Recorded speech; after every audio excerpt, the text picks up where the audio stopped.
ആരാധനയോടൊപ്പം പവിത്രതയും സ്നേഹവും ഒന്നിച്ചു ചേരുന്ന കലാവൈഭവം. Tanvika collection, Malabar Gold and Diamonds. 2025 വിവിധ പരീക്ഷകളിൽ ഉന്നത വിജയം കരസ്ഥമാക്കിയ പട്ടാമ്പി മണ്ഡലത്തിലെ വിദ്യാർത്ഥികളെ MLA എക്സലൻസ് അവാർഡ് നൽകി അനുമോദിച്ചു. SSLC +2 പരീക്ഷകളിൽ മുഴുവൻ വിഷയങ്ങളിലും A+ നേടിയ പട്ടാമ്പി മണ്ഡലത്തിലെ വിദ്യാർത്ഥികളെ അനുമോദിക്കുന്ന MLA എക്സലൻസ് അവാർഡാണ് ആമിയൂർ OPH കൺവെൻഷൻ സെന്ററിൽ വെച്ച് നടന്നത്. പട്ടാമ്പി MLA മുഹമ്മദ് മുഹസിൻ അധ്യക്ഷത വഹിച്ചു. കെട്ടിടങ്ങളും പശ്ചാത്തല സൗകര്യങ്ങളും ഒരുങ്ങിയത് കൊണ്ട് മാത്രമല്ല, ഇതുപോലെ മാറിപ്പോകുന്ന ആളുകളെ കൈപിടിച്ചുയർത്താനുള്ള ഒരു പദ്ധതി വേണം. അതാണ് ശ്രദ്ധ എന്ന് പറയുന്ന പദ്ധതി.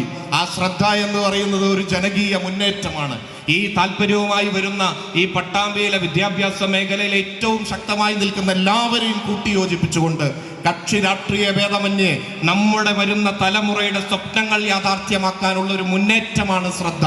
ഈ പട്ടാമ്പിയിലെ യുവജനങ്ങളുടെ പുതിയ കാര്യങ്ങൾ, ആവശ്യങ്ങൾ എന്താണെന്ന് പരിഗണിക്കാൻ വേണ്ടിയാണ് നമ്മൾ പട്ടാമ്പി മണ്ഡലത്തിൽ യൂത്ത് സമ്മിറ്റ് എന്ന് പറയുന്ന ഒരു സംവിധാനം എല്ലാ പഞ്ചായത്തുകളിൽ നിന്നും വിവിധ മേഖലയിൽ തൊഴിലുള്ളവരും തൊഴിലില്ലാത്തവരും വീട്ടമ്മമാരും പ്രൊഫഷണൽസും സർക്കാർ ജോലിക്കാരും എല്ലാവരെയും വിളിച്ചൊരു സബ്മിറ്റ് നടത്തി അവരുടെ ആഗ്രഹങ്ങളും അഭിലാഷങ്ങളും പ്രശ്നങ്ങളും ക്രോഡീകരിച്ച് ഒരു റിസർച്ച് നടത്തിയതിനു ശേഷം അതിൽ നിന്ന് കണ്ടെത്തിയ പ്രധാനപ്പെട്ട കാര്യമായിരുന്നു മാനസികമായ ആരോഗ്യം വളരെ പ്രധാനപ്പെട്ടതാണ്. സ്കൂളുകളിലടക്കം നമ്മുടെ യുവജനങ്ങളിൽ ലഹരി അടക്കമുള്ള കാര്യങ്ങളിലേക്ക് പോകുന്നതിന് പ്രധാനപ്പെട്ട കാരണം മയക്കുമരുന്നടക്കമുള്ളതിലേക്ക് പോകാൻ മാനസിക ആരോഗ്യത്തിന്റെ പ്രശ്നങ്ങളുണ്ട്. അത് തിരിച്ചറിഞ്ഞുകൊണ്ട് അവരെ സഹായിക്കാനുള്ള ഒരു പദ്ധതി വേണം. അതാണ് കേരളത്തിൽ ആദ്യമായി നടപ്പിലാക്കുന്ന മാനസമിത്ര എന്ന് പറയുന്ന പദ്ധതി പട്ടാമ്പി മണ്ഡലത്തിൽ നമ്മൾ നടപ്പിലാക്കുന്നത്. Kila director general Nizamuddin IAS മുഖ്യാതിഥിയായി പങ്കെടുത്തു. ബാംഗ്ലൂരിലെ transdisciplinary health university professor doctor TP Sethumadhavan മുഖ്യപ്രഭാഷണം നടത്തി.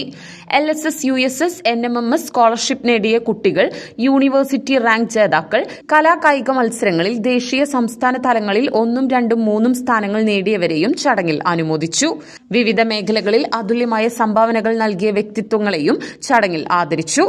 ഈ വർഷത്തെ എക്സലൻസ് അവാർഡിന്റെ പ്രത്യേകതയായി എജുഫെസ്റ്റും ഒരുക്കിയിരുന്നു. കേരളത്തിലെ പ്രമുഖ വിദ്യാഭ്യാസ സ്ഥാപനങ്ങളുടെ പ്രദർശനവും പരിപാടിയിൽ നടന്നു. വിദ്യാർത്ഥികൾക്ക് കരിയർ തിരഞ്ഞെടുക്കുന്നതിനുള്ള അവസരമാണ് ഇതുവഴി ലഭിക്കുന്നത്. രാഷ്ട്രീയ പ്രതിനിധികൾ, വ്യാപാരി വ്യവസായി പ്രതിനിധികൾ, പ്രമുഖ വ്യക്തിത്വങ്ങൾ എന്നിവർ ചടങ്ങിൽ പങ്കെടുത്തു.